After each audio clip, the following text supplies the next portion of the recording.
Hi అందరికీ, welcome to pink rabbit YouTube channel. ఇవాళ మేము గోశాలకైతే పోయినాము.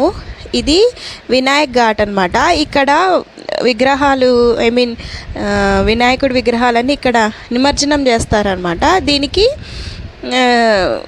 వ్యూ చాలా బాగుంటుంది. ఇది వ్యూ నైట్ టైమ్స్ బాగుంటుంది, ఈవినింగ్ టైమ్స్ కూడా బాగుంటుంది. సో ఇంకా కార్తీకాలప్పుడైతే చూడ్డానికైతే రెండు కళ్ళు సరిపోవు అనమాట. అంత బ్యూటిఫుల్గా ఉంటుంది ఏరియా. నెక్స్ట్ ఇది ఇటు పక్కకు ఇది లెఫ్ట్లో ఉంటుంది. రైట్ సైడ్లో పెద్ద పార్క్. ఇది చాలా పెద్ద పార్కు, బాగుంటుంది పార్కు. కాకపోతే దోమలు బాగుంటాయి. ఇంకోటి ఏంటంటే ఈ వ్యూ చూడడానికి చాలామంది ఇక్కడికి వస్తుంటారు అనమాట. ఎంత బాగుంటుందంటే అసలు నేను కార్తీకాలప్పుడు తీయాల్సింది, నేను కార్తీక దీపాలప్పుడు నేను దీపం పెట్టలేకపోయినాను. ఇంకోటి ఏంటంటే ఇది గోశాల అనమాట. గోశాల ఎంట్రన్స్ ఇలా ఉంటుంది.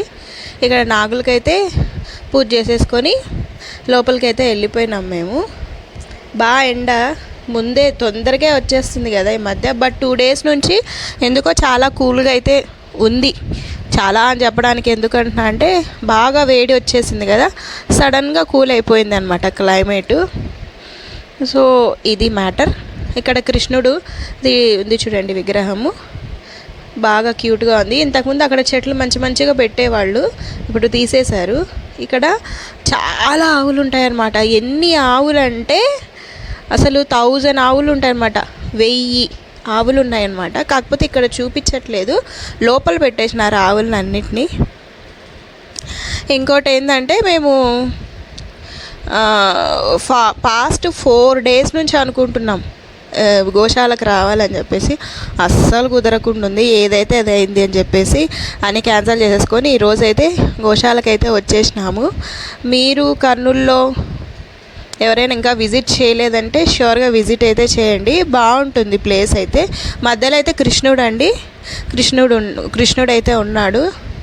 నెక్స్ట్ ఇంకోటి ఏంటంటే ఇంతకుముందు అక్కడ ముందంతా పెట్టేవాళ్ళు స్టార్టింగ్లోనే, ఇప్పుడు ఎందుకో మరి వెనక్కి పెట్టేసినారనమాట. మేము చాలాసార్లు అయితే వచ్చాము.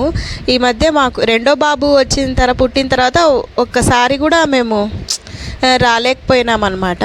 మా పెద్ద బాబు ఎందుకో కొంచెం భయపడతాడు, అందుకే పట్టుకొని పెడుతున్నాను. ఇంకా వీడైతే అసలు డేవిల్ వెళ్ళిపోతాడు ముందుకు. ఇది ఇంకా లోపలికి చెప్పినా కదా, అదంతా ఆవులు ఉంటాయన్నమాట. అక్కడ పెద్ద కృష్ణుడిది కనిపిస్తుందా విగ్రహము, అక్కడ అవన్నీ ఆవులే. మీకు కనిపిస్తుందా లేదో అని చెప్పి జూమ్ చేసి చూపిస్తున్నాను. ఎందుకంటే ఇక్కడ వాళ్ళంతకు వాళ్ళు ఫుడ్ ఉంటుంది కదా, వీటి ఫుడ్ ధాన్యాలు అవన్నీ ఉంటాయి కదా, వెట్టి చేసేసి వాటర్ వేసేసి 30 రూపీస్కి ఒక ప్లేట్ లాగా ఇస్తారనమాట. మేమేం చేసినామంటే పోయేప్పుడే మార్కెట్లో కూరగాయలు మార్కెట్ ఉంటుంది కదా, దాంట్లో ఆకుకూరలు తీసుకొనేసి ఇంకా అరటిపళ్ళు తీసుకొనేసి పోయినాము. బాగుంటుంది. ఆవులను చూస్తే ఏదో తెలియని రిఫ్రెష్మెంట్, అంత ఇన్నోసెంట్గా ఉంటాయి కదా బాగా ఆవులు. చూసే కొద్దీ చూడాలనిపిస్తూనే ఉంటాయి. అది ఇంకా చూడండి, కొంచెం జూమ్ చేశాను దగ్గరకు వచ్చి. ఇంకా అక్కడంతా పోవాలంటే మొత్తం పేడ ఉంది, అందుకని చెప్పేసి పోలేకపోయినాము. ఇంకోటి ఏంటంటే మేము టిఫిన్ తినలేదు. ఇంకా అటు సైడు అజంతా హోటల్ అని చెప్పేసి ఉంది, చాలా ఫేమస్, చాలా బాగుంటుంది.